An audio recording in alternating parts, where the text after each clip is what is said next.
Okay, so good morning everyone. My name is Sara Marconato and I am a PhD student of Ben Gurion University of the Negev. And today I'm going to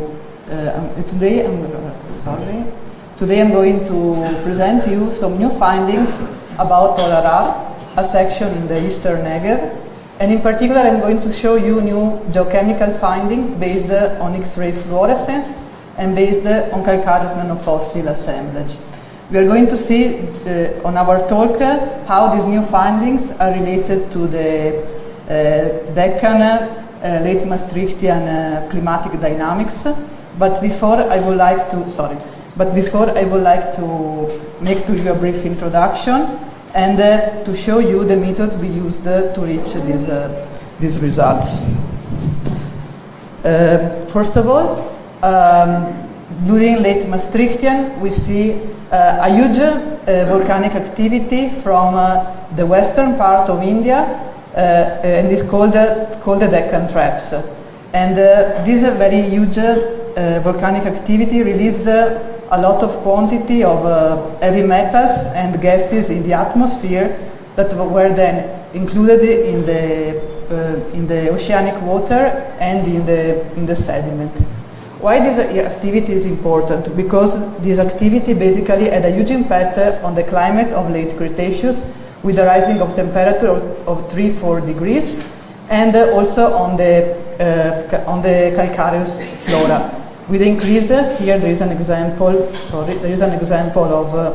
foraminifera with the increase of opportunistic species instead of more generalistic and typical species. But the signal about this volcanic activity basically is the increase of mercury in the the sediment, and here we can see some peaks of mercury, regular peaks, and this signal was found in different sections around the world. The same signal was found in a section that is Hor Hahar in the eastern Negev, and this section was the study was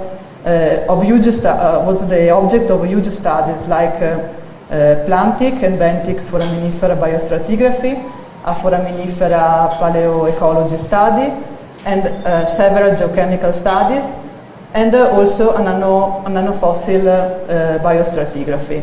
However, me and my advisor thought that this section, although very deeply studied, can bring us other new messages. In particular, during a sampling of 2 years ago, we found beds of marl and marly chalk that basically change regularly, and we thought that maybe they are the expression of orbital cycles. So the objective of this project is to basically see if this bed that you see here in the picture are the expression of orbital cycles, of Milankovitch orbital cycle, and if yes, to establish a detailed time calibration of late Maastrichtian. We would like also, another objective, we would like also to see how the nannofossil assemblage changed related to the climatic dynamics of the Deccan climate dynamics. Because a huge study was made on foraminifera, but the potential of other fossil groups is not explored yet. So, to achieve our objectives, we are in the field, the last 20.5 meters under the KPG boundary with a resolution of 10 centimeters, and we analyzed 233 samples with X-ray fluorescence, finding the main chemical components through the section. In particular, also we plotted the percentages of calcium carbonate and of silica, and we made a spectral analysis with a cycle, that is a particular software made for cyclostratigraphy analysis, to see if they are bearing some kind of cyclostratigraphic signal. Then 173 samples were analyzed with the Rocky Val to calculate the TOC, and 234 samples were analyzed for mercury. Regarding the nanoflora, we analyzed 93 samples, and we counted 300 random specimens and we identified them. So moving to the results, we see that the curve of the calcium carbonate and of silica are specular, and in particular there is a huge decrease. There is a huge decrease of calcium carbonate and an increase of silica.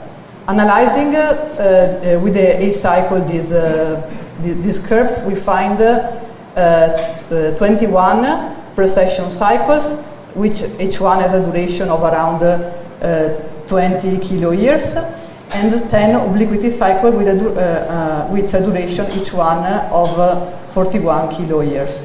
And this permitted us basically to establish that the sample section covers the last 440 kiloyears before the KPG. In particular, this new tool of cyclostratigraphy permitted us to give an accurate position and age to the peaks of Mercury that were already found in previous studies, and also the new analysis confirmed. Regarding the nanofossil assemblage, in general what we can say is that the assemblage is very, very bad preserved, is impacted by diagenesis, in particular by dissolution, and this is in particular visible by this peak of the ignotus, that is a specimen that is prone to dissolution. We can see also from Micula, that is this specimen, that in some cases constitute the 80% of the assemblage, and also by the species richness, that is between 20 and 30, also sign of bad preservation.